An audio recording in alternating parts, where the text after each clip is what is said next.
Katrin, who will be facilitating this side event. Thank you, Samara. Hello, my name is Katrin Ganswindt. I'm campaigner and financial researcher at Urgewald, an NGO based in Germany. Our specialization is really like data research, so we compile the global coal exit list and the global oil and gas exit list, and we do not only use it to campaign for banks and investors to divert their money from the fossil industry to a just transition, but we also make our data public for campaigns all over the world to use it for their fossil-free or their divestment campaigns. And I'm really happy to see some of the partners who are working with us on our panel today. And I would now like them to introduce themselves. And I know that Baba Wale, who's going to start, would like us to start actually with a short video as an introduction.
So while that video is playing, my name is Babawale Obayanju.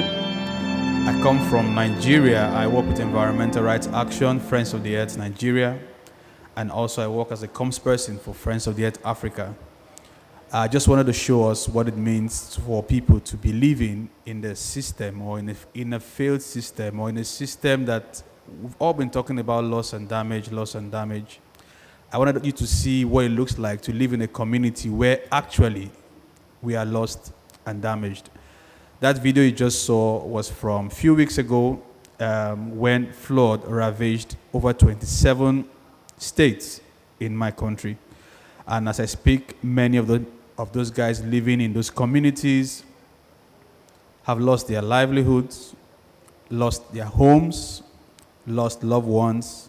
Many have had to relocate to a new culture, a new life, where they are not even sure of the next day food or next day bread. So when we're talking about financing and whatever for climate justice, for just transition and everything, it's good we have a visual picture of what we are talking about. This is just one of the few that have gone through terrible situations. Our brothers from South Africa, Mozambique, have also gone through that series this year. So when we're talking about finance or demanding for finance, we should think about the people who are actually impacted by this climate catastrophe and how we should not be wasting further time shifting the goalpost, but thinking about how we can actually take genuine actions right now so we can have brothers and sisters who will live happily and safely the way we should be living as human beings. With that, I want to say welcome to this session, and I hope we're going to have a good time. Thank you. Thank you, Baba Wale. I would like now the panel just to start introducing themselves from left to right. So please start, Richard. Yeah, my name is Richard Matey. I'm the coordinator for the Alliance for Empowering Rural Communities, a group working on mobilizing communities and CSOs to demand for an inclusive, just energy transition, and also decarbonizing export credit agencies in Ghana. And our work also transcends beyond the borders of Ghana to Togo and Uganda as well. Thank you very much.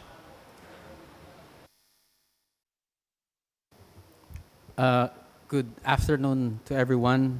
I'm Gerry Arances from the Center for Energy, Ecology in the Philippines and Development from the Philippines. We work with many communities. We've been working on the energy transition in the country, but also working along with Southeast Asian groups and campaigners as we look to transition the whole of the region away from fossil fuel dependence. We are now, in the last decade, we've fought coal expansion in the region, which is one of the biggest in the whole world. It was touted as the last bastion of the coal fight. Before, we managed to get rid of hundreds of coal plants at bay, but we're now facing an avalanche of gas buildup in the region, one that has even eclipsed the expansion in China, in South Korea, and in Japan. But this is also a period wherein there is high prices of electricity in the region, particularly in my country. We're in around 150% increase of electricity tariff. Just imagine a situation wherein you are just coping up and rebounding from COVID, losing jobs, millions of Filipinos losing jobs, and trying to bear inflation. And just a couple of weeks ago, we were again, it's always like this for the Philippines. Before the COP, we were devastated by one of the strongest typhoon that have visited the Philippines. It's around 1,000 kilometers in diameter. In terms of the whole scope of the storm, it was the first time that most of the parts of the country were devastated. And 3 million Filipinos were actually displaced because of this storm. We always say that anything that goes around comes around. Burning fossil fuel in any parts of the globe will affect all of us, even if we are energy poverty stricken. So we're here to illustrate what is happening in our country and in the region, and we hope to contribute significantly in the discourse as we face the issue on gas as a transition fuel in this COP.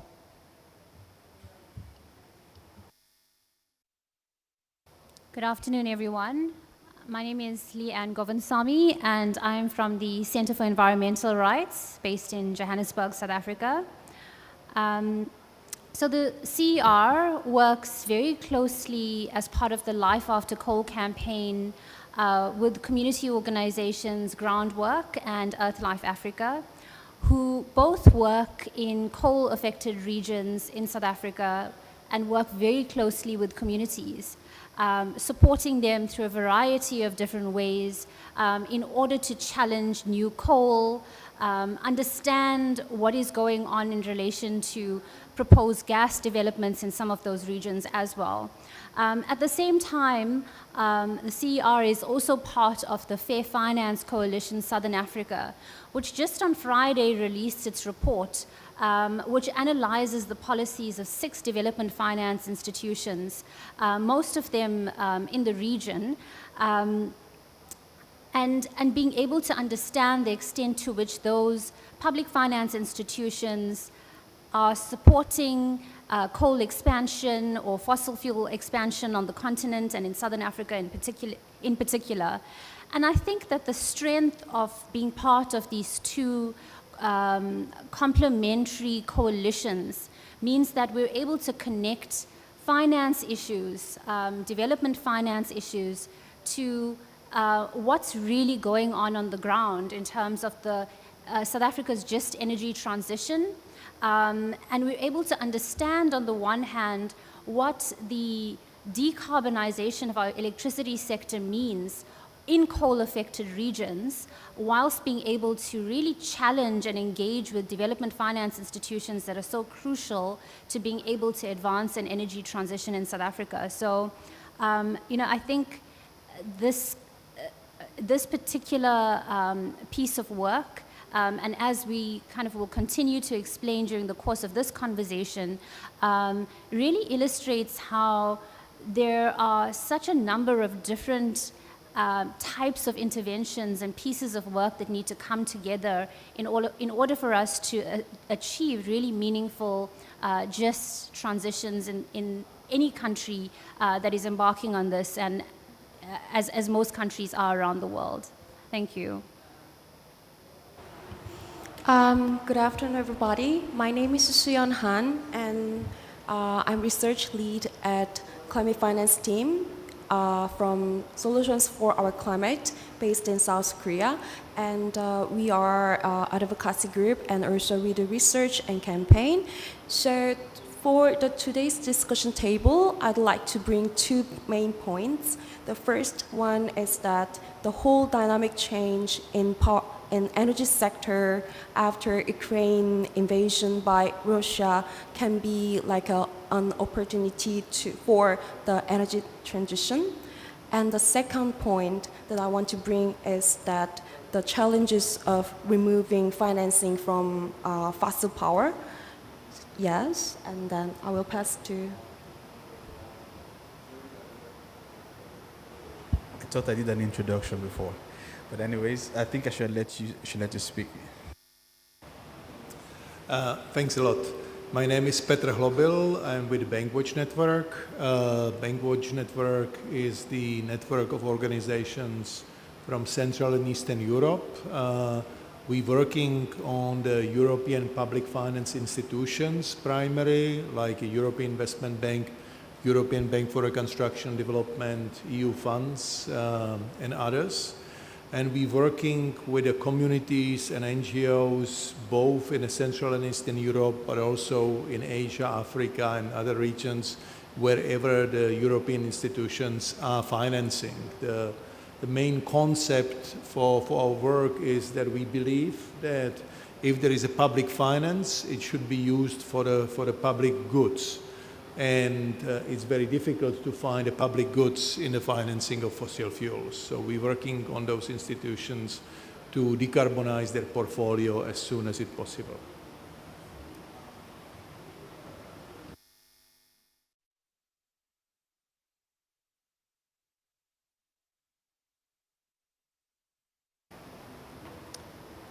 Yeah, thank you for the introduction and for all of you coming here and showing such a diverse panel from so many countries in Asia and Africa. I would like to start with my first question on development finance, probably for Leanne and Peter, unless anybody else of you later wants to come in on that. And this is, what role do you see development banks playing in the energy crisis, where gas is again put forward as a transition fuel? You want to answer first, Leanne?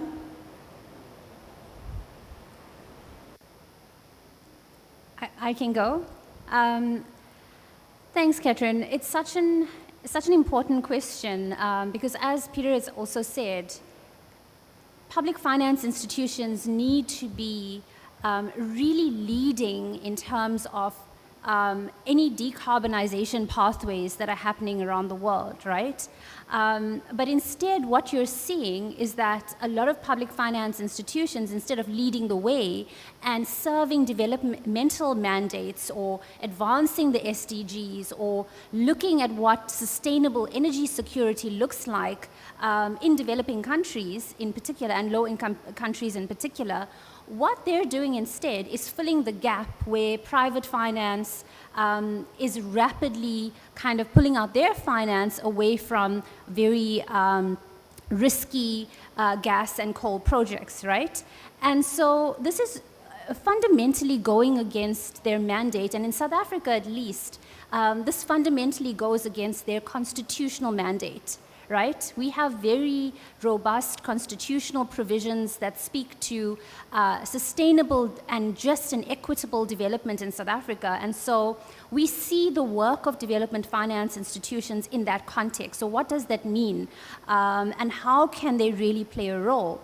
In relation to gas in particular, I think that there are a number of things that are at play here.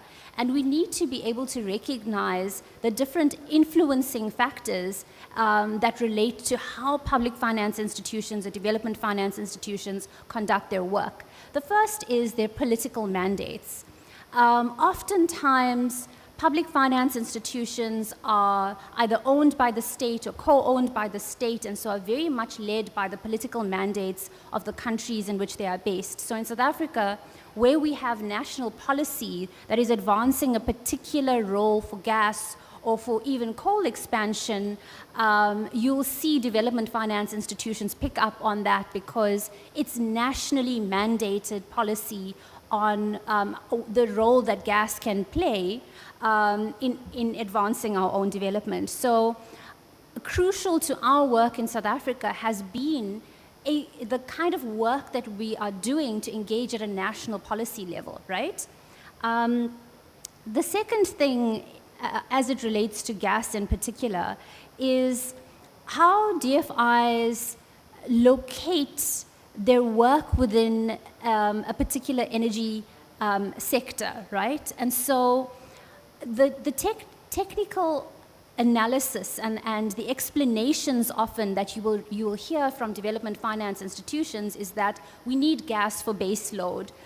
We can't run completely on renewable energy. We need to explore these options.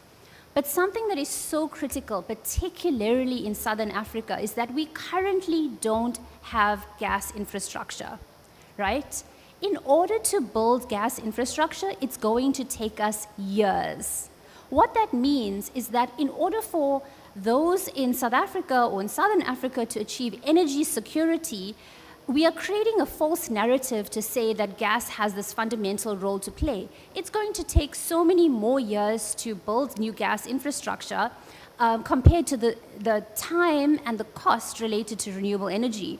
And so much of our work in engaging with development finance relates to countering that narrative on the role of gas and repeating it's too costly, it's going to take too long, it doesn't serve any development imperatives at all, whilst undermining any climate goals due to the role of methane, right?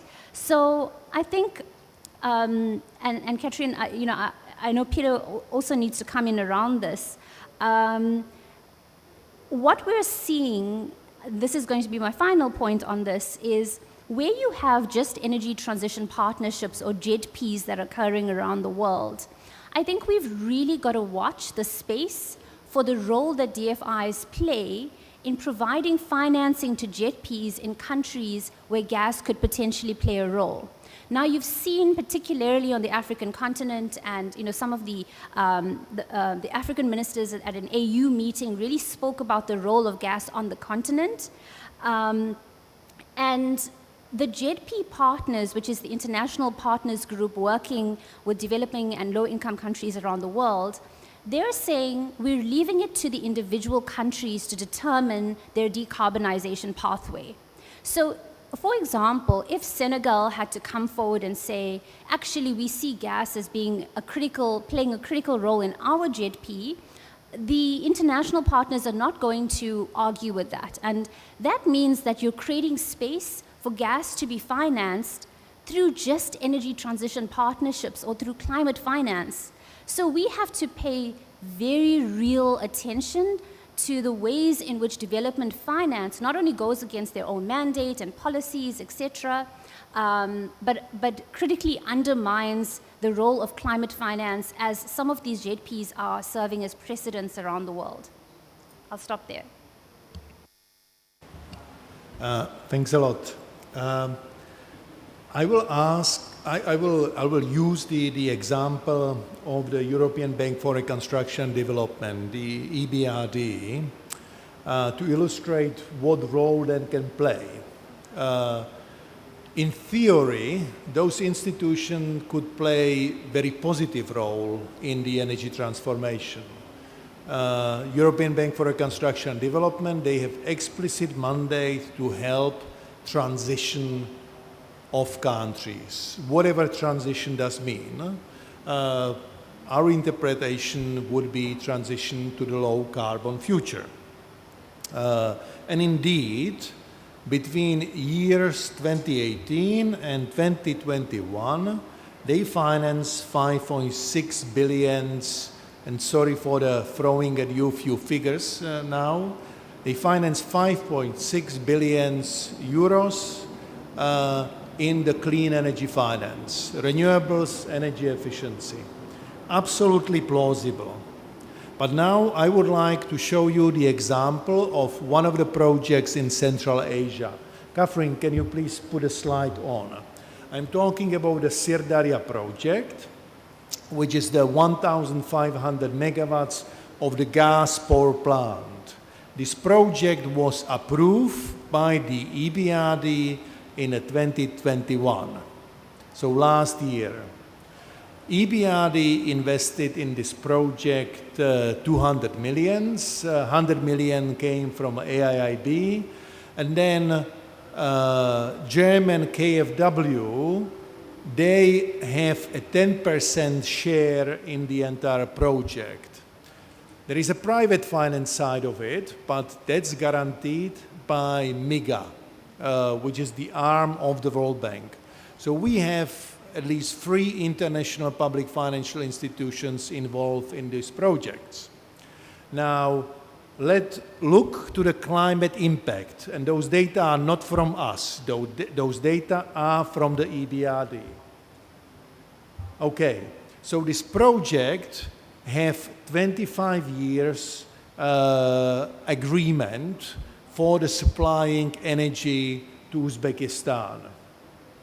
So that basically means that it will operate at least to the year 2048.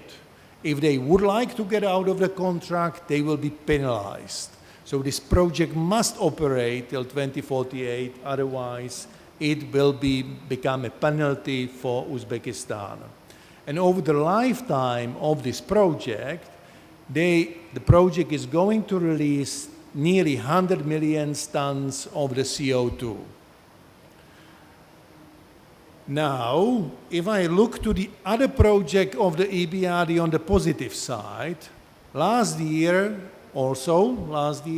they managed to get 1 billion from the Green Climate Fund to implement energy efficiency projects. With this 1 billion, this one is 200, but with this 1 billion, they will save 17 million tons of the CO2, 5 times less than this one single gas project will be releasing. So on the positive side, they talking about the energy efficiency, but in reality, they increasing climate burden on all of us. And this is the model of all of those institutions, maybe except of the European Investment Bank.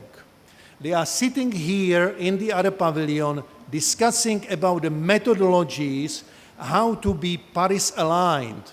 But these methodologies need to be developed in the way that they can finance more gas projects like this one. Except these methodologies need to prove that these are the actual savings. They need to come with a number of the accounting tricks, persuade the world that they are greening their portfolio. And this is which is happening now. This is happening by those institutions. I mentioned EIB as a different. EIB indeed have a clear policy that they are not going to finance any more fossil fuel projects.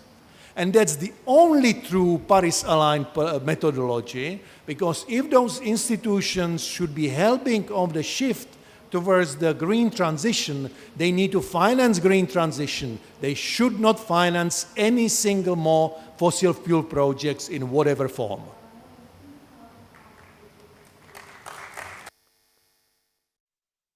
Yeah, so I think that picture you just painted has given us a clarity, further clarity on the positions we've all taken as climate justice activists, movement people, community people from around the world. We need to say no more. My country, for example, is talking about a just transition process that would end in 2060 to become net zero by 2060. And as part of this plan, they're talking about building gas infrastructure that would take 10 years to build. So we are in 2022, 10 years to this, that is 2032. And before this time, what happens to the construction and everything? How would you provide the energy? So in reality, it is time for our government to look beyond their nose. Because all they are just seeing right now is the money that is going to come in for this tenor that they are serving, in quotes, the people. So what financial institutions, like you just mentioned, the IMF, the World Bank, who actually are only concerned about profits, how to get more countries into more debt? Because I find it really interesting. As a citizen, I go to a bank, I take a loan. I'm unable to repay. I cannot go back to that bank to ask for more money until I clear my money. But we see our nations, what happens is each time they borrow money, they are unable to pay, they go back to these people, they give them more money, keep them in debt, in a circle of enslavement, in a circle of poverty. Because they know what they're doing actually, they want to use this fund to benefit themselves. So I'm standing right here. Okay, I met with my Minister of Environment some days ago. I met with the African Union some days ago, and I put these positions to them. They are all saying they want to extract for gas on the continent. And I asked them this simple question. The flooding that happened that covered 27 states is not been the norm. This is the first time we are having floods in 27 states since 2012. If this continues at the pace that is happening right now, who will be able to survive to benefit from the money that you are borrowing or the infrastructure that you are creating? Where will the people live? On which land will they farm? On which land will they go to school? On which land will they be able to take care of their families? So it is high time we begin to look at these things critically. And I see around everywhere in the rooms around this COP, they are shopping for business transactions. The US talking about money for just transition to facilitate coal, nuclear, and all these dirty forms of energy. And they claim to be giants in the climate energy space. So it's high time we begin to look at all of this critically and talk about the issues as they are. Community people have shown that they are able to manage their energy and provide the energy that they need for themselves. They need the finance to be able to do this. And when we're talking about finance, it should be public finance that gets to the hands of these community people. That the community people themselves have a voice and in determining the kind of energy that should come to them. Not people sitting in cold room like I'm freezing right now and debating about issues that concerns people who live in the creeks of Nigeria, who live in the communities in Philippines, in Japan, in China, everywhere in the world. Whereas these guys don't give any damn about any one of us.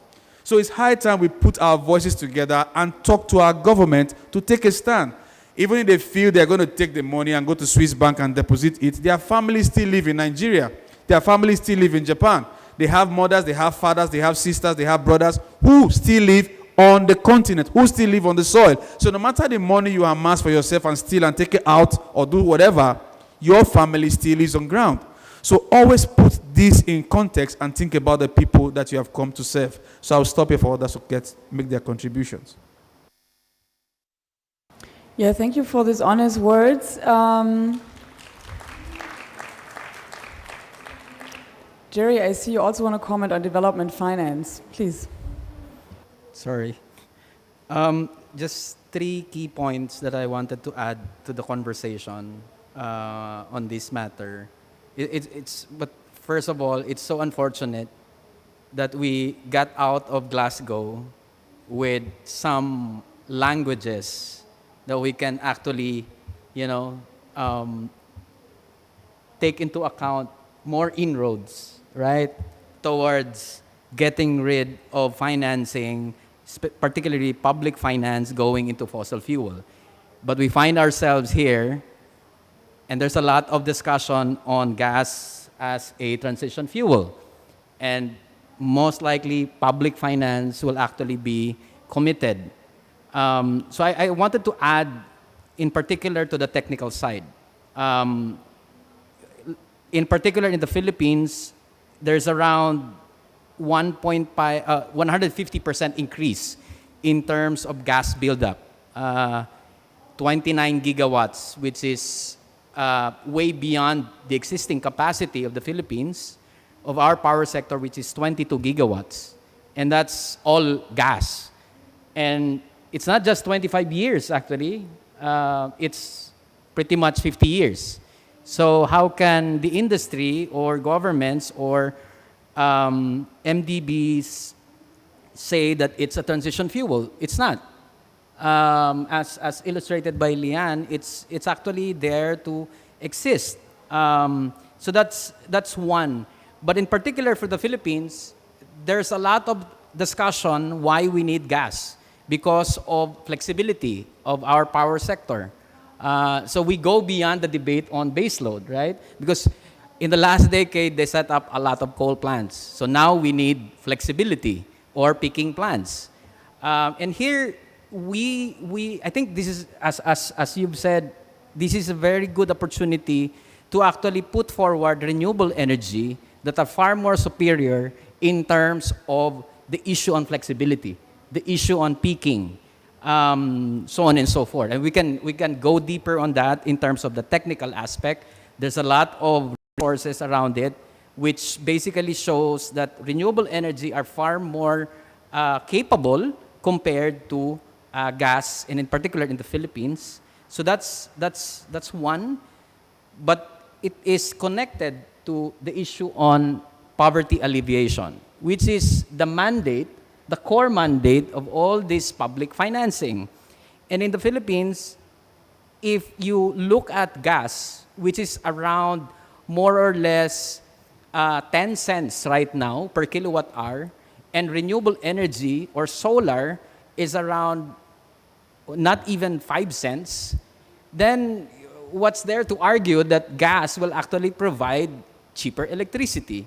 And as you have mentioned, the Ukraine war should have shown to the world, right, the dependency on fossil fuel and gas in particular is not the solution to address the issue on poverty and the issue on high prices of electricity nowadays, particularly in the global south. The last thing I wanted to point out, my colleague has touched on this, but it's mainly about the industries, the investments behind the movers of gas expansion, the movers on the narrative that gas is a transition fuel. And this is where most of the industries from Japan, from South Korea, from Europe, from the US, and all the corporations that are lobbying hardly, this is where mainly the interest is coming from. And we have to call the spade, right? This is about investments. This is not about climate strategy. This is not about poverty alleviation. This is mainly about corporate interest at work.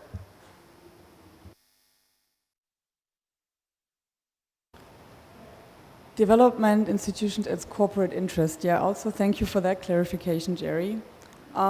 Connected to public finance is, of course, what is the policy of the country the development finance goes to?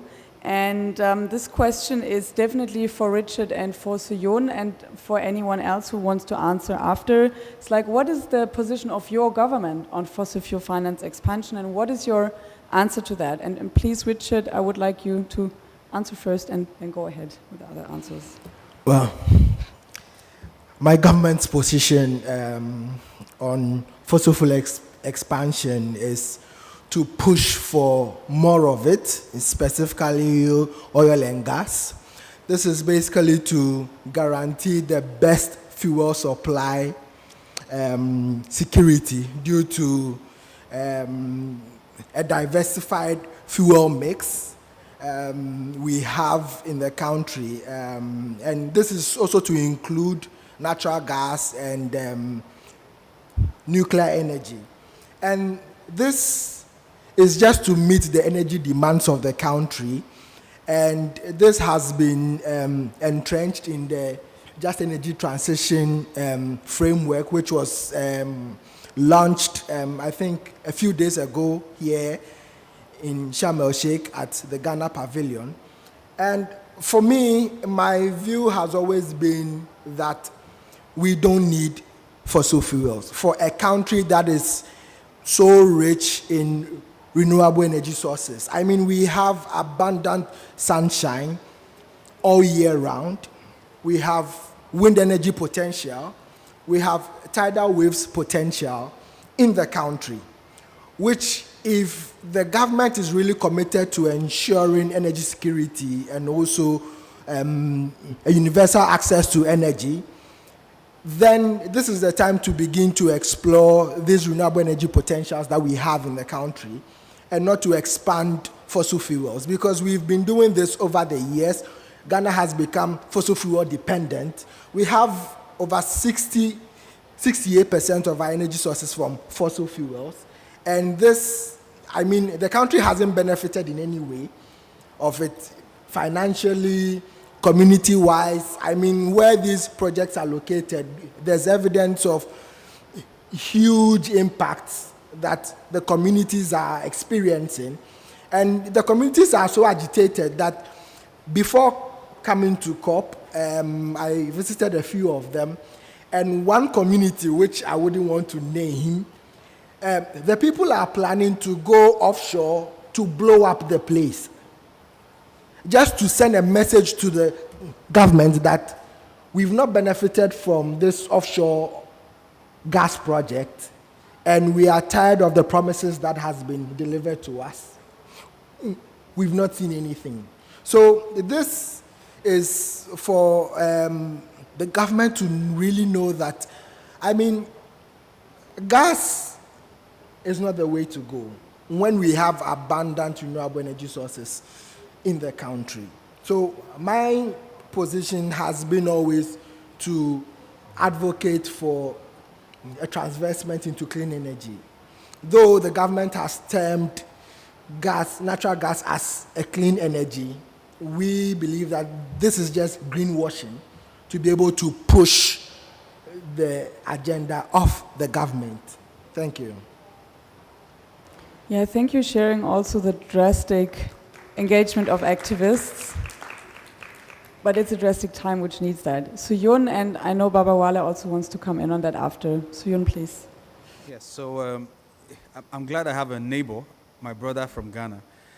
When Ghana discovered oil some years ago, comrades from Ghana, from Oil Watch and Friends of the Earth and the likes, they visited Nigeria in their numbers, just to experience what it feels like to have the oil before you start exploiting. And the visibility of the impact that they saw, the oil spills. On an average, every day, there's 5 oil spills in the community where oil is extracted in Nigeria, on an average. We've had several different kinds of figures from the statistics, the official statistics, which we know is far below what happens. We told Ghana, don't do oil. You won't benefit. Ghana did not listen. They've not done 10 years. Their fish industry that used to give them over $1 billion US in profit cannot even boast of half that amount of money from oil. Not even up to 10 years. they are already feeling the impact. So my country, 62 years, we've been extracting for oil, flaring gas for as long as I can remember. We have over 178 gas flare stacks all over the country, flaring gas day and night. And now the government is coming to Nigerians to tell them that the future that we are looking for, the transit to clean renewable energy, requires that we extract for more gas that has been discovered. And the question is, for 62 years of extraction, what have the Nigerian people benefited from this? Our sister from Ukraine yesterday was sharing at a space how now they are experiencing power shedding, where they have few hours of power, electricity power. But this is the reality in my country. The community where I live, when I got there, I met people 15 years who've never had electricity power in their house. They generate energy by themselves, either by use biomass or go buy petrol from the gas station and power the generators. But I lived in that community for 6 years. I used solar panels in my house, which costed me a hand and a foot. But what I realized in those 6 years of using that solar panel in my house was I saved a lot of money. This year, I decided to connect to the electricity grid of the country. I can tell you that I've spent more money in 6 years than I've spent in 1 year getting electricity power from the national grid. What this tells me is renewable energy is actually cheaper than whatever form of electricity you want to bring to the home. And I was able to control the amount of energy I use in my home, the way I want to use it, when I need it, and how I need it. And nobody could tell me when they want to share the power or stuff like that. So actually, it's time for us to begin to rethink this strategy. Look at how we can empower communities to embrace renewables, because these people have been able to also manage their energy source for what they need them for and at the time they need them, not why when people are telling them what should be produced for them and how it should be produced for them. So we should also critically look at this issue of financing. When we are demanding for loss and damage finance here at the COP, we are not talking about financing from these big institutions who are going to give us this finance in the form of loans that will further impoverish us. But we are demanding for finance should come to the community in form of grants, in form of support, donations that can help these people. And the most important part is Africa, as we speak, contributes 3.3% of the global greenhouse emissions. The people who have been responsible for the destruction of our climate should begin to think about paying their climate debt. So I told my leaders that I met here a few days ago that, see, instead of you coming cap in hand, begging for these guys to come exploit oil, come exploit for gas in the communities, you guys should unite together and begin to demand for climate debt payment, for climate reparations. And when you do so, demand for them that they be paid in the form of grants, not further loans like these financial institutions are coming to give to the country. That is why we put together this document, and we talked about the solution, not just the problem. We also specified how the just renewable energy regime should look like, and who should power it and who should lead it. So you should take time out. I'll give you copies of this. So I'll just stop here for others to talk about the situation.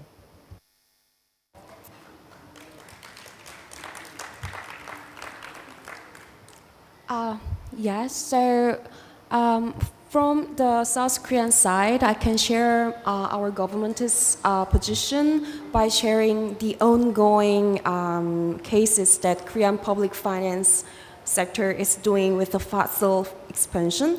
The first case is Barossa project. It's the huge LNG project in Australia with a very high level CO2. And the Korean export credits, such as Katrin and Cashier, decided to finance tons of money on this project. And another case is Mozambique project, in Mozambique LNG project in Africa. And Katrin also approved to finance the LNG project, even there is a huge human rights issues with this project. So overall, Korea is the third largest public financier of overseas fossil fuels, providing annually average of $9.4 billion between 2017 to 2021. So, and my responses on this is clear. Korean government should be more ambitious on tackling climate change. They are not doing enough, and they still support the fossil fuel expansion. So the first step that they should take is stop financing new fossil fuel expansions. So, for example, like last year in April, Korean government announced that they will stop the financing overseas new core finance, and after this announcement, Japan and China also followed. So I think we can do the similar like a commitment and the preach once again on the other fossil fuel expansions as well. Yes.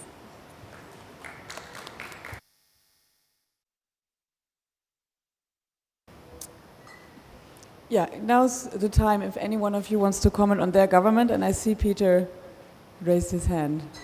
I will dare comment on the EU government. You know, by today, all European countries together transfer 100 billion euros to Russia to buying their oil, gas, and coal. It's still going on, payment to Russia from Europe. 110 billions. If Ukrainian houses would be in the EU, average installation of the heat pump would cost 11,000 euro. 10 millions of the Ukrainian houses could be given heat pumps right now with those money. Yeah? I just would like to highlight that there are huge flows going on around the fossil fuels that are used for actually heating the atmosphere, and they are not used actually for helping people to dealing with the consequences of the Russian invasion. Yeah, thank you, Peter, for raising that. Okay. I actually would like to also turn to a subject where I know that's a big thing in East and Southeast Asia, but I'm sure also other partners would like to add on the question, because we see really globally a surge in new LNG capacity, which banks and investors happily finance and support. But the question is, will this really protect us from the energy crisis? Surely not in the short term, but in general. And is it a good or bad investment? And I know that Gerry and Soyun definitely want to answer to the question, so please do so, and then the others if you want to add.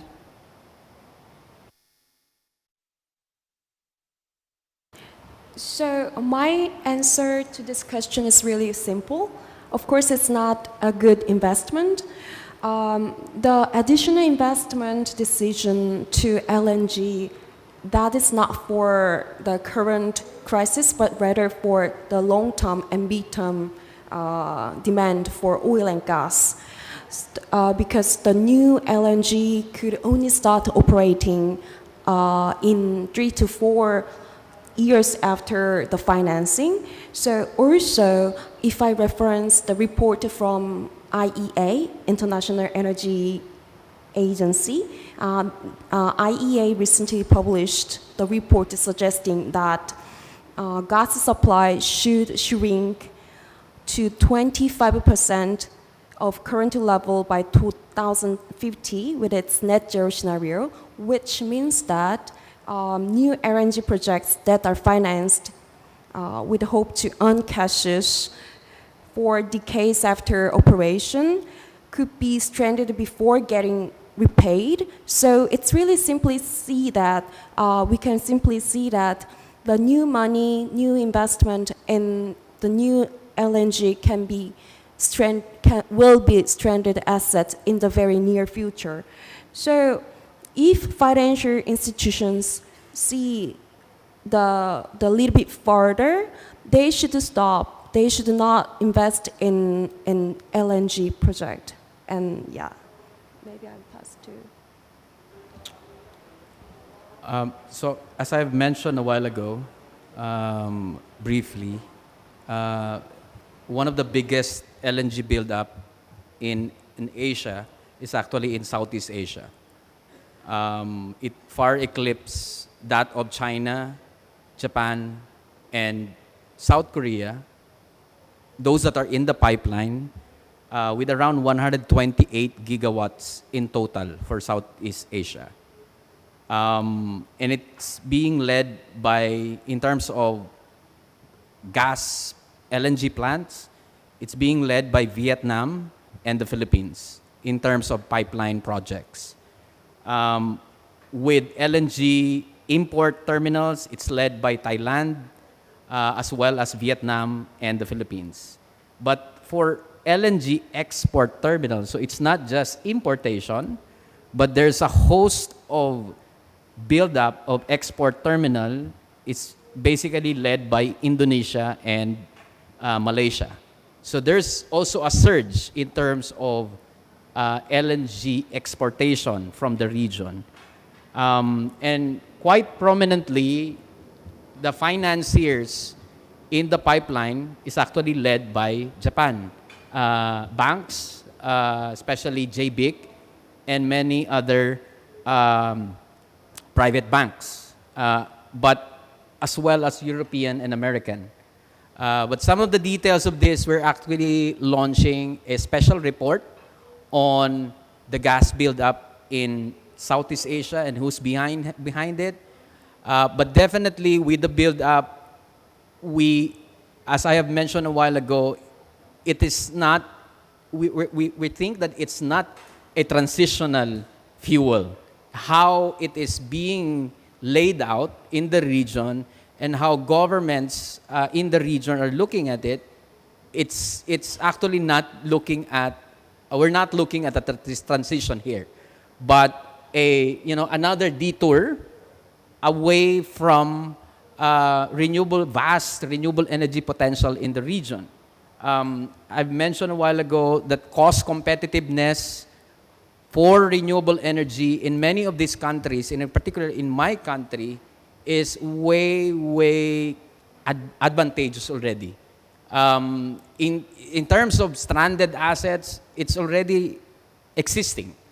And if all these plants will actually be built, they would definitely be stranded assets. But one of the key issues in the Philippines is that, and other countries in Southeast Asia, is that it's passed on to electric consumers, to ratepayers. And because there are policies that are in place that would ensure profit by the corporations who are behind the buildup. But I'd like to emphasize two key issues on the risk of these projects, not just in terms of the long-term climate risks and also the issue on stranded assets, but two key risks.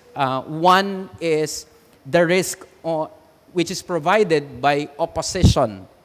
In the context of Southeast Asia, we managed to put at bay hundreds of coal plants that the Southeast Asian population have faced in the last decade. We've managed to put at bay hundreds. In the Philippines alone, we got rid of around 20 gigawatts of coal plants that are in the pipeline. So these are real experiences that I think would be very relevant in terms of investments in the region. For the Philippines in particular, we actually defeated at least 2 LNG plants already. They've been shelved this year already, and most of the LNG plants are being resisted. So it's not just an isolated case for the Philippines. The Balinese are really ferociously resisting the LNG Bali project. These are live fights that are ongoing in the region, and there's a lot of history that people in the region will actually resist false solutions, just like gas and LNG buildup. But the second one is that, which I think would be very relevant moving forward, is that the region is also a biodiverse rich region. And LNG would put a lot of risks in terms of the marine resources. Southeast Asia is housed by what is called as the Coral Triangle. In the Philippines, we have the Verde Island Passage, which is touted as the center of global marine shorefish of the world. And this is where half of the LNG buildup will actually be built. Most of the areas that will actually be affected, just like how our colleagues from SFOC have illustrated the impacts of the Barossa project, which affects rich biodiversity areas, because these are affecting the oceans. We can imagine hundreds, if not thousands, of vessels that will actually be importing all the LNG. Imagine the impacts in terms of biodiversity. So it's not just about poverty, it's not just about energy security, it's not just about the climate, it's actually about a major global hotspot that will be affected by the LNG buildup in the region.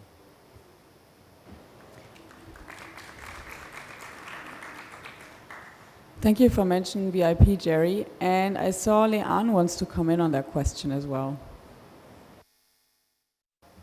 Thanks, Katrin. I think we should also try and look at how, while some governments will be saying, look, we want to decarbonize the electricity sector and we're putting in plan all these, place all these plans, there's a big difference between kind of gas developments for power and for national power grids and gas developments for industry.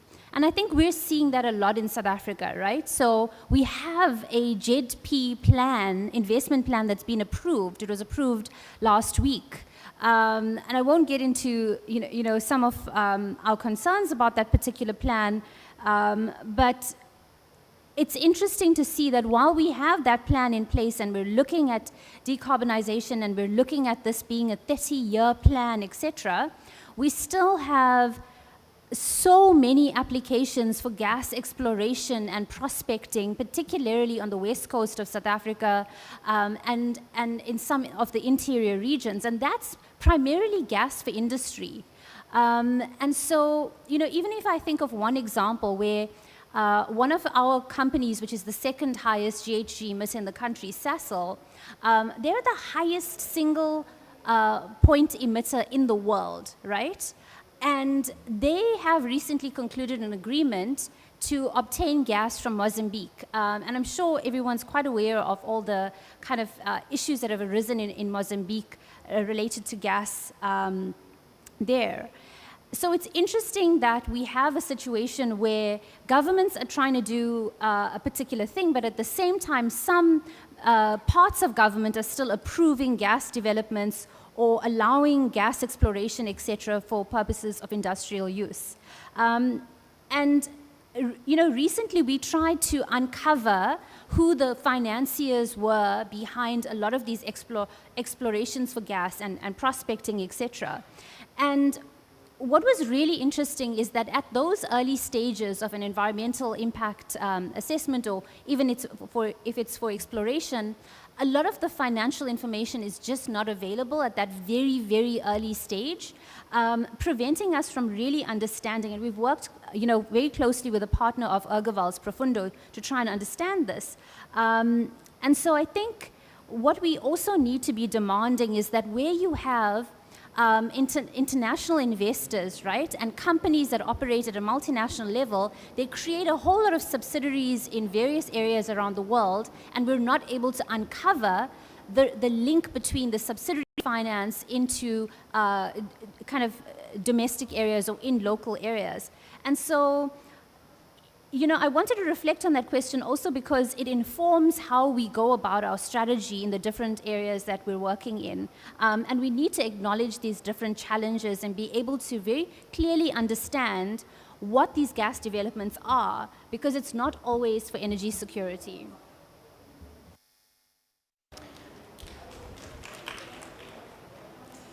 Baba Wale, you want to come in? Yeah, so I like the point that my brother from Philippines raised, highlighting the impacts that we're going to experience from the gas, aside the climate, whatever we're going to face. Truly, lands are going to be taken away from people. Last year at Glasgow, it was a nature-based solution fight where companies are now changing their names from oil corporations to energy companies, and also claiming that they're going to plant trees in many parts of Africa while they keep releasing their emissions in their own regions. And we've seen that happen here already in some of the deals that we've heard are going to be signed, where, for example, Egypt is said to give Germany 5 gigawatts of gas Channel 2. for equivalent of renewable energy. How does that work? You want to keep polluting and you want to develop. Logically, this does not work. And I think it's high time we all begin to see that all of this is just a temporary stuff. When the war is over, these guys are going to go back to their sources. And for all the African leaders who are saying they want to open up their lands for this gas infrastructure, what happened during the COVID might happen. In Nigeria, for example, I remember during the COVID period, we couldn't sell a barrel of oil because the US shut their doors, our major buyers shut their doors, we couldn't sell. We had oil that nobody was willing to buy. What this also reminds me of is a statement from the king of Saudi or somebody from Saudi Arabia, that the Stone Age did not end because there was no more stone. The Stone Age ended because a new form of energy came up. The same is happening to the oil sector. Whether we like it or yes, it's gradually winding up. All the gas, all the oil reserves are gradually going away. So the earlier we start thinking about this transition, the better for us. Then secondly, like you said, my sister talked about all of this infrastructure. That is why in Nigeria for 62 years, we can't even boast in many communities of 24 hours electricity power in the house. Because every one of the exploration that happens ends up in an export terminal that takes this resource out of Nigeria to other parts in Europe and around the world. The same is going to happen for the gas. They are not talking about building this gas plant to power homes in the communities in Nigeria. They are all thinking about the money they are going to get from it in the so-called to transit to clean renewable energies. And this realistically is not true. So the earlier we begin to look at all of this and talk to it critically is the better for us. We should begin to demand for energy as common good and not a commodity. Because everything about the COP and everyone, they're just commodifying everything. Commodify trees, commodify land, commodify air. They will soon commodify humans because actually we also keep carbons. In reality, we keep carbons. When we die, that's when we begin to release them. So soon, they're going to put a price on humans. So the earlier we start seeing energy as a common good, not commodity, the better for us. And we should look at energy and energy sufficiency, which is very important. What the energy is needed for by the people that need them. The earlier we begin to have these conversations, the better for us. And I think united on our voices, on our front, we can achieve this. Nothing is impossible when the people are united. Thank you.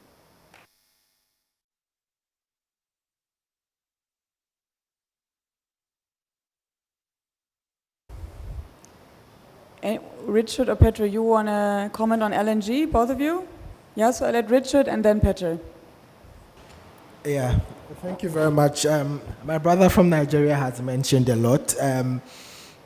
We are shooting ourselves down. We are getting to a place where we are going to have a lot of stranded assets in the short term to come, because this issue of the Ukraine-Russia war, which he touched on, is going to end soon. And the fact that Europe is coming to Africa and is using a government to expand gas doesn't mean that there's going to be that long-term finance for gas in Africa. I mean, initially, Europe didn't want to build the LNG plants. They didn't want to build the pipelines to Africa because they saw it as very expensive. Why now? In an era where the world is going through economic crisis and there is not money. So this is just a greenwashing thing to create a lot of stranded assets in Africa, to make Africa more bankrupt, more dependent, and increase poverty across the continent. So it's time for us to say no, to insist, to say that Africa has huge renewable energy potential. Why not begin to exploit it now? Why not begin to take advantage of it now so that communities can be more self-sufficient and benefit them more, rather than to be more impoverished through the expansion of fossil fuel projects. Thank you. This is just what I want to add to it. I think there are two aspects of the finance of it. The first aspect is stranded asset of whom, and I think this aspect is dealt very typically by the guarantee of the government. If Estonia built an LNG terminal together with Finland this year, both countries guaranteed the terminal. If the supply will come from Mozambique, it will be Mozambique government who will guarantee the terminal. It's quite interesting why they're asking for the guarantees. It's enough to open Financial Times and you would see the nice graphs about the profits of the companies like ExxonMobil or Shell. Yeah. They have a huge profit, so why the hell they don't financing if it's so profitable business, you know? No, they're asking for the guarantees. So that's one part of the whole equilibrium. But I think we should be looking on what is the financing for the energy transition, you know, where the investment is needed. And I think that's also, you know, part of the issue of the thinking, you know, how renewable investment or the investment in the green transition will be done. The day before, I was on the presentation about the German project in Namibia, which was about developing of the renewable project and then converting the renewable hydrogen into ammonia. Great. Ammonia will be exported to Europe. Well, 80% of ammonia is used in the chemical industry for the fertilizers. So why actually the project is not about the developing of the fertilizers in Africa, which is the country which will be using the fertilizers, why the upper value chain is shifted to Europe. And I think I'm highlighting this because there is also, with a green transition, there is potential of continuing with the same model, exploring the resources. Maybe it will not be minerals, now it will be the green ammonia, for the shifting it to Europe to have a higher value products. And I think that's something which need to be discussed also in the framework of the transition, how to create the resources. Same thing is going on in Ukraine. Europe have a wonderful strategy offering to Ukraine to produce the hydrogen for Europe. For God's sake, Ukraine is a country which needs a lot of fertilizers. So if the green hydrogen will be produced there, converted to ammonia, it should be converted to fertilizers and used in the country which is actually exporting huge amount of the agricultural products to the whole world. Yeah? So I think we need to look into those chains, just not only into the climate issues, but also into the impact on the development of the countries.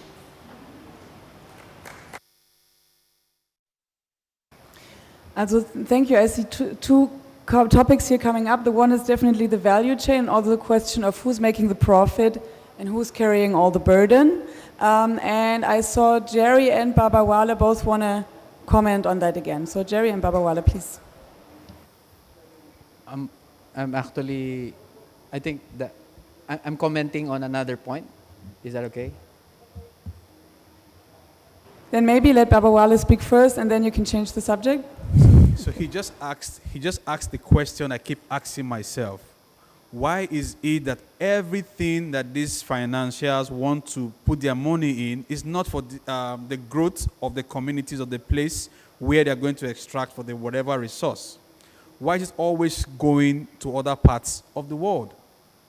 It's a big question that Africa and small island nations need to begin to ask themselves and answer for themselves. I asked the question yesterday, what is development? Who defines what development is? These are critical questions that we need to sit down as Africans and answer. We cannot keep being in this colonial ideology or control. Because the more we let this continue, the more we are going to be impoverished, the more they are going to tell us how to live, why to live, where we should live, and everything like that. So it is high time we Africans need to sit down and begin to have a rethink on how we want our resource to be developed.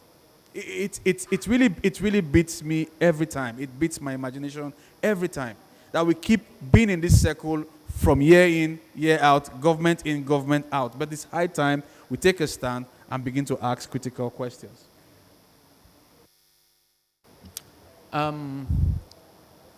There's a lot of new resources in terms of researches, which basically shows that in terms of economics, from coal to clean versus coal to gas, right? It's really starking. Like the cost and the investments are way bigger if you pass through gas, right? So in terms of transition, in terms of economics, there's already a lot of researches that have been done, the likes of Transition Zero and many others who have done that economically, it has been shown that it's far better, especially for developing countries, to transition directly from coal-dominant infrastructures, power infrastructures, towards renewable energy.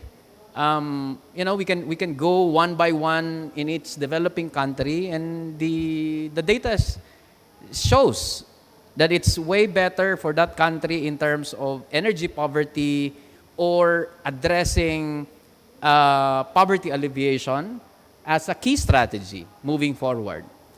And of course, we've alluded to that there's a lot of the gas infrastructure in particular in Southeast Asia will actually definitely be a stranded asset, right? And as we find ourselves, even in like next week, ADB will be launching its ETM reports, right? The Philippines will actually enter into the ADB ETM, Energy Transition Mechanism, which is basically part of JETP. And it's basically, addressing the issue of stranded assets of coal plants, of the coal industry. It's just similar to the bailouts of the banks, right? In developed countries, right? Because these are investments and loans that are plaguing major banks in the north. And public finance is being used to actually, address it. And if gas and LNG will eventually be stranded assets, so we will actually also find ourselves in the next couple of years discussing how to bail out the likes of the build-up in Africa, in Southeast Asia. It's history repeating itself because it's the same economic and business models that we know already that it's not working, right? And all the resources, all the researches are there already. I think the messages from our African colleagues is very clear. It's about political will, right? There's a lot of rolling back in this COP, and people need to fight back. People need to defend the narratives that we've gained in the last couple of years, especially against coal. And, call a spade a spade. The gas and LNG will become stranded assets, whether that is economic, whether that is climate, or many other reasons that we clearly have been there historically. And, invest in renewable energy, right? I think that's the only way to go about it.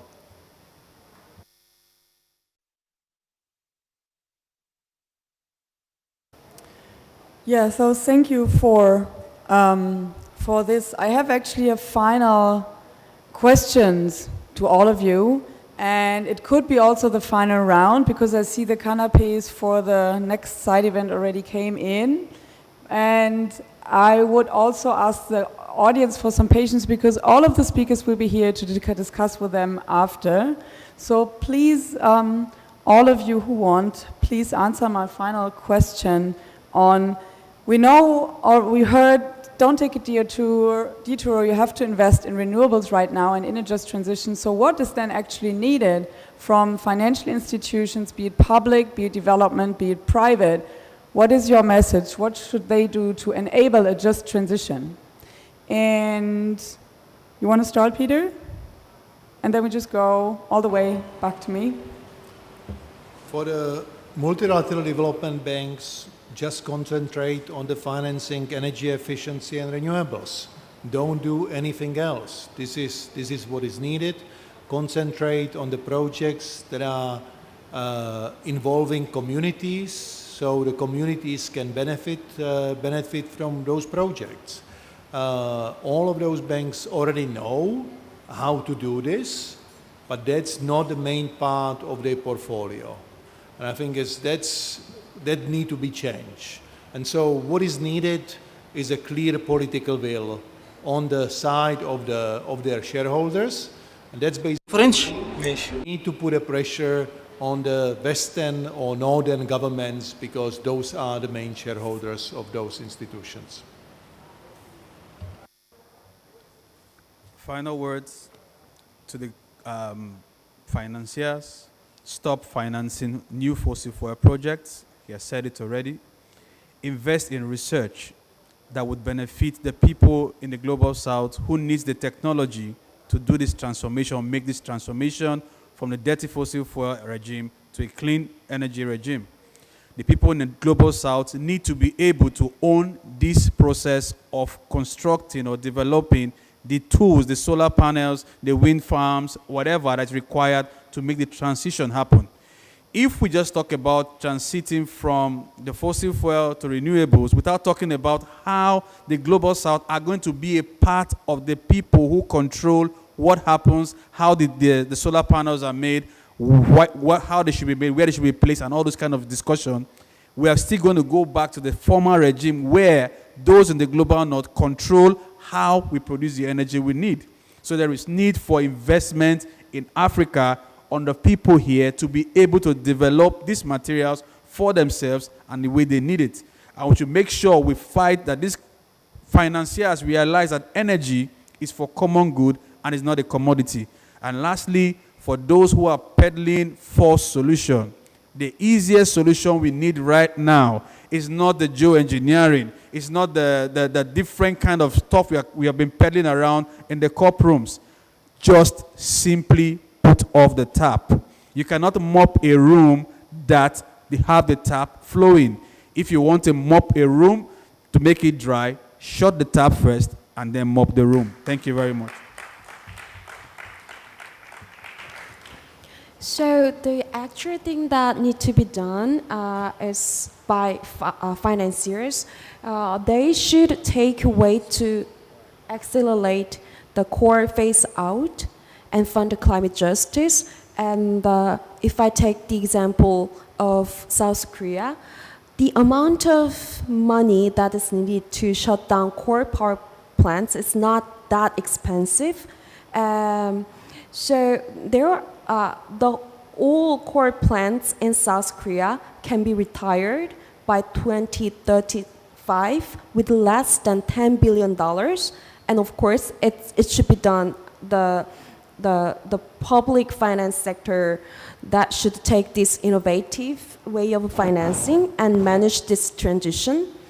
And of course, we need to do this. We need to make sure that these funds should be given under the condition that the core power assets transition to renewable energy only. And also, if we consider the ongoing energy dynamics in our region, fossil fuel, especially coal phase out, has become even more economic reasonable, as Gerry said, as we discussed. So after the Ukraine invasion by Russia, the coal and gas power prices surged up by like 200 to 300%. And so this virtually ends the discussion, so-called renewable energy is expensive.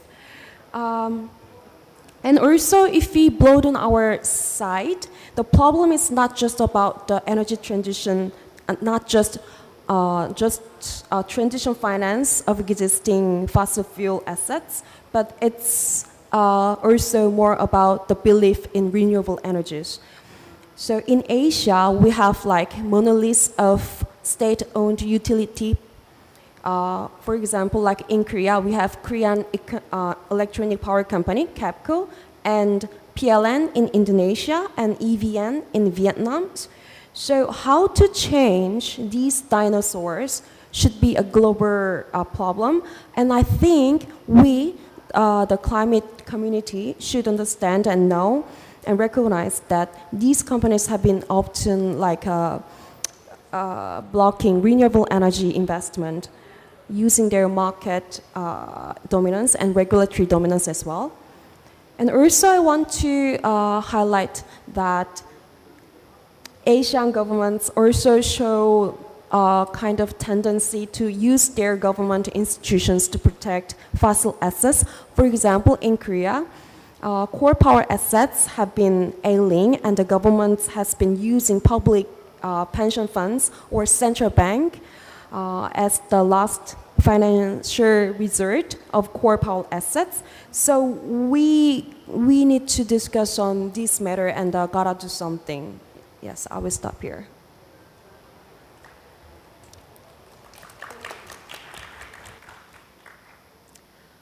Well, Katrin, I think it's a question of debt. You know, multilateral development banks and public finance institutions that are financing the just transition around the world, yes.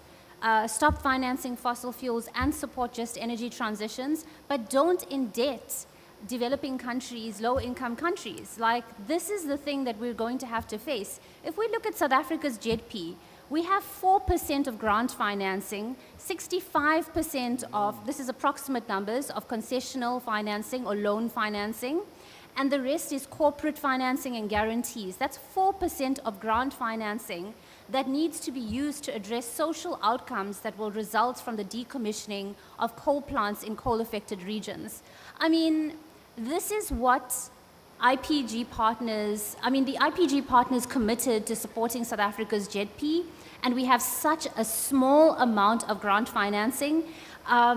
If you think about it, right, we're going to be stuck in this debt, and we are indebting future generations here. That's what we're doing.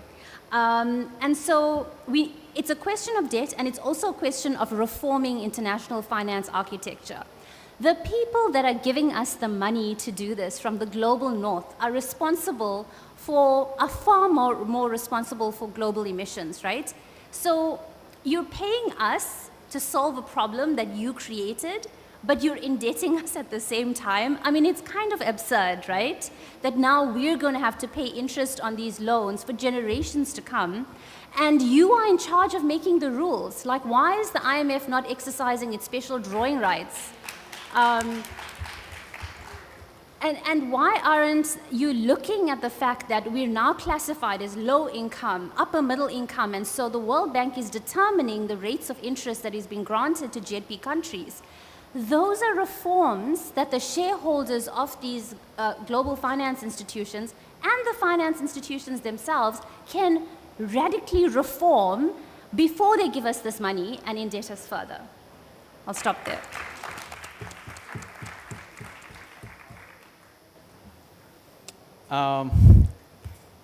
That's hard to follow. The industry, the gas industry, in not just for Southeast Asia but globally, needs guarantees, right? Needs funds to mitigate the risks, and that's why they need public finance, right? And so therefore, for Exim banks, you know, there's a lot of history around it in terms of strategies, in terms of really brilliant work, especially from South Korean colleagues. Quite difficult for Japan. والفرنساوي كده. طب ده بديله. طب ماشي خليها كأنها على 3 و4 تسمعني كده.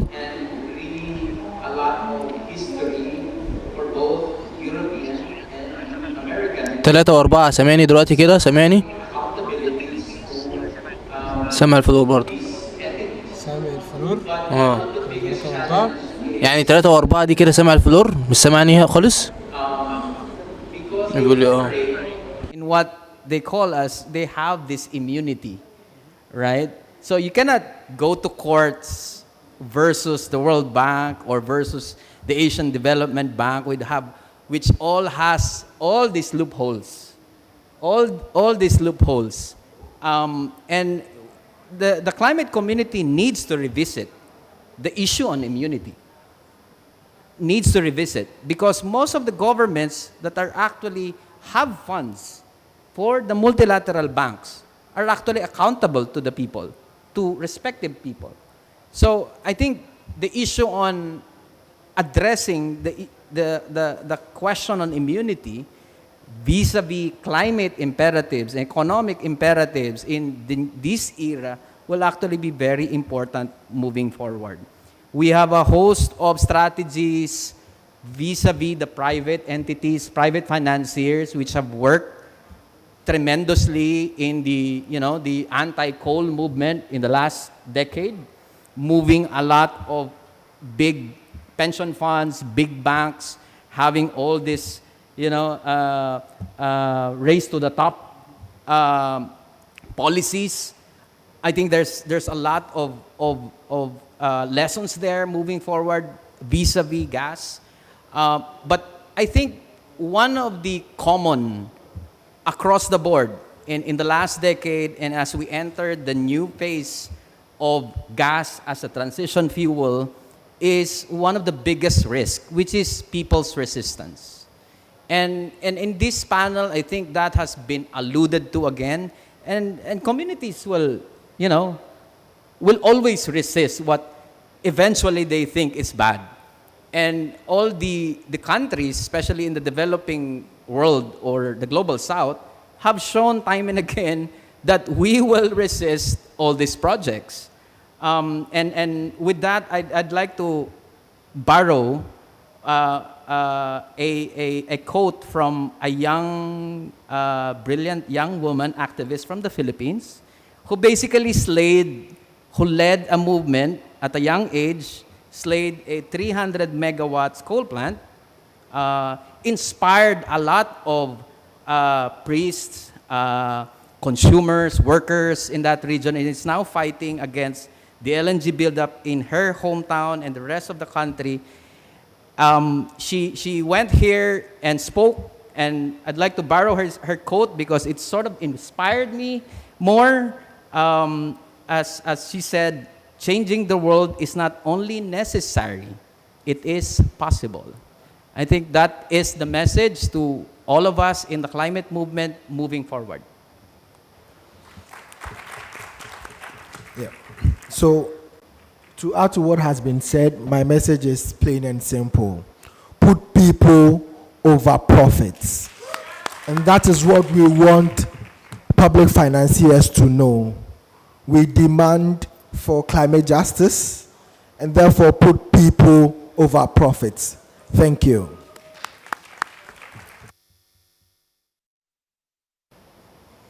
Thank you all for that.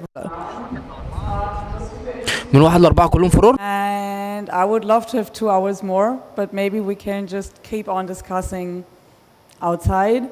And I think that also you made very clear last statements, and it got very clear that we can't change everything, but the demands to world leaders, to public banks, to private investors is also clear. Cut the debt, start paying for the renewables, stop stealing resources from the global south, and stop investing in all the companies that are willing to sacrifice our planet.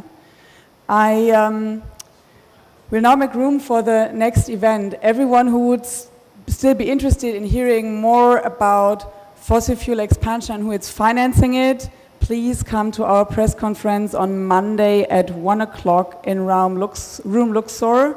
It's a common report with 36 partners from the African countries and research from Urgewald. And for the audience, please come to the speakers if you have more questions. We have time to discuss with you outside of the panel. And thank you all for coming.